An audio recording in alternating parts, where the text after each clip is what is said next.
The US Cannabis Landscape with Bruce Linton, now on the Dales Report. All right, I am joined here with Mr. Bruce Linton. How are you, sir? I am very well. How are you doing today? Good. I do want to bring you on here today and talk to you about the US Cannabis Landscape. There's been some big players that have produced some big earnings reports over the last couple of weeks, both Trulieve and Curaleaf reporting earnings of over $100 million. Is this just the tip of the iceberg from what you're going to see in the U.S.? Yeah, for sure. And, shout outs to Kim and Boris and the guys over at Cure. And they've run their business amazing. Now, totally different businesses, right? One is dominating the heck out of Florida. Yeah. The other is everywhere with power. Mm-hmm. They vertically integrated in Cura so that they're as strong as they can be everywhere they can be. And they've done great acquisitions. Kim has just owned a market and is sort of expanding a little bit slowly. But, when you think about Florida, a lot of people there. Right. A lot of people in an age category that might be interested in how to feel a little better. Some who are going down to have a little more fun. So I think tip of the iceberg. And there are a bunch more states that people are going to start yelling about. They're going to be super excited. People love Pennsylvania now. Yeah. Pretty good. Michigan starting to rip. Yeah. So you're going to see more companies like a Trulieve emerge from these well-governed states. And I'll use Michigan as an example. One of the companies I'm involved with there is called Gage, private company. They have brand cookies. But when you look at their revenue curve, they were essentially a non-revenue or $1 million revenue company when they started this year. Their exit velocity will be about $10 to $11 million a month, top line, with great profits, 2+ by the time we finish November, December. It's incredible. So that is the opportunity in these well-governed states with big populations. And, everybody thinks California, they're the ones. If you look at the medical access ratio in California, second most active for medical ratio access before they had just adult as well was Michigan. Right. And places like Florida. So I would say tip of the iceberg, there's only going to be 3 or 4 real names. Mm-hmm. And that's happening faster than it's happening in Canada. You pretty much got the conversation going when it came to cannabis globally. There's a lot of pros and cons, obviously, right now to what's going on in Canada. What are they doing differently in the U.S.? There's a lot of concerns, obviously, with the rollout in Canada continues to be distribution is one in particular. But what stands out to you the most as to what the U.S. is doing that Canada is not? Well, the U.S. isn't very uniform, right? So it's state by state. And so things that are kind of wacky, like if you go to California, how many producers are there? 40,000? Yeah, 50,000? I have no idea. It's out of control. And so product input is a big question mark. But when I see places like Michigan, retail is, and I hope that background, warehouses are loud. What starts to have some states have so many of the local areas opting out. Right. So then you have super high traffic jurisdictions adjacent to places where it's still not possible to get the product. So that patchwork I find a little challenging to call it US. And so when I'm looking at it as others who I talk to about investing, I encourage them, dig deep on which states, they're not all equal, and then see where they have their retail locations and how well they're vertically stacked behind it to supply. Places like Florida were very limited license, and you had to go from the grow right to the door of selling. Right. And so that was, that's part of the reason Trulieve has done so well. So what I like is, I would say if they allow great retail, when you walk in a store, you're not confused that you might be at a gas station or a cannabis store. No, you're in a great cannabis store. Right.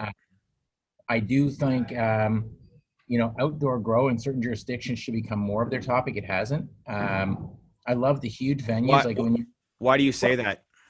Well, it's kind of nuts for the environment. Like, why are we growing so many of these plants by rule on an indoor basis exclusively if so much of the product's going to an extractor? Right. Like, I know people want very controlled environments to have super high quality flower consistent every time. But what if they're looking for is milligrams of distillate to go into vapes, beverages, gummies? That to me strikes me as a product which should be permissible to be grown in a less environmentally disruptive fashion. Mm-hmm. The beverage industry, there's a lot of partnerships that have been announced this week, but how big can that industry get in the U.S.?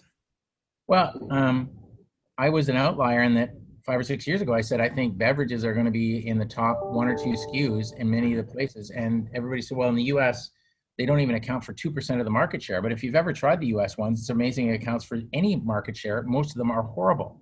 They're either too strong, too flavored, too over flavored. They're just not right. Right. So when I saw Canopy's last quarter, where they had 100, what did they have? 1.2 million or 1.3 million canned units sold in the quarter. And there are two things that struck me is if I bought the same size of can of beer, it's about $3. Why is it 6 or 7 for a cannabis beverage? So the price point is still relatively high. I think volumes will go up when people can buy a 2-4 and not have to mortgage their house. And I think the second part is when you go to a store to buy a cannabis beverage right now in Canada, is there anybody that actually has them chilled ever? No.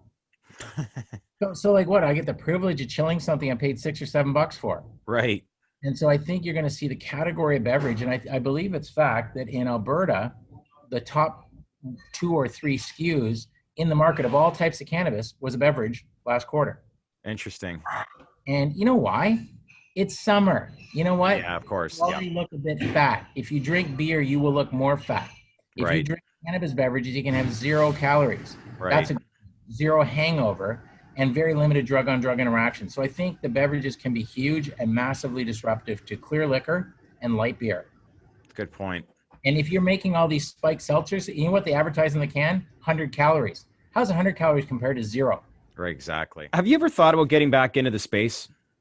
I think I'm going to be running something in the next year. Again, building it. I like working where everybody calls me with their problems.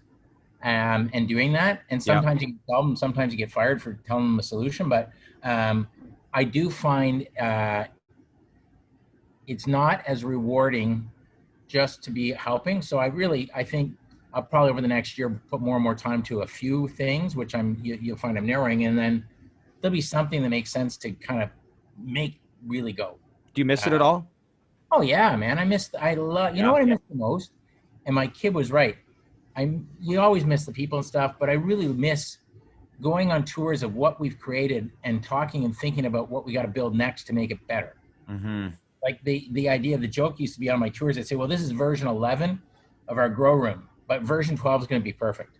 And so like it is very much this whole COVID thing took away all events where you went and collaborated with people face to face. Yeah. And if you don't collaborate with people face to face, you don't get the same energy.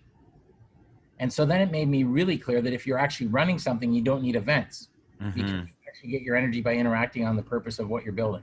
Right. So, that's a good point. Wanted to ask you too, you look at Aurora, you look at Canopy, they've announced a lot of layoffs over the last couple of weeks. Your takes on that? Well, it had to be done. Listen, the rate at which the Canadian market took off was mixed, right? Year one, sell medical and with no stores in Ontario. Now, Ontario is starting to rip on stores, but this is like now we're approaching the end of year 2. Right. And so that market was slower. COVID crushed things. Like good luck exporting tons of cannabis all over the place when there's no flights going on things and it's challenging. Regulators aren't changing rules. So it slowed down a little bit. I would say, so things had to happen. And, you know, I'd be the first one to say, when you have a theory, it's not all right and it's not all wrong.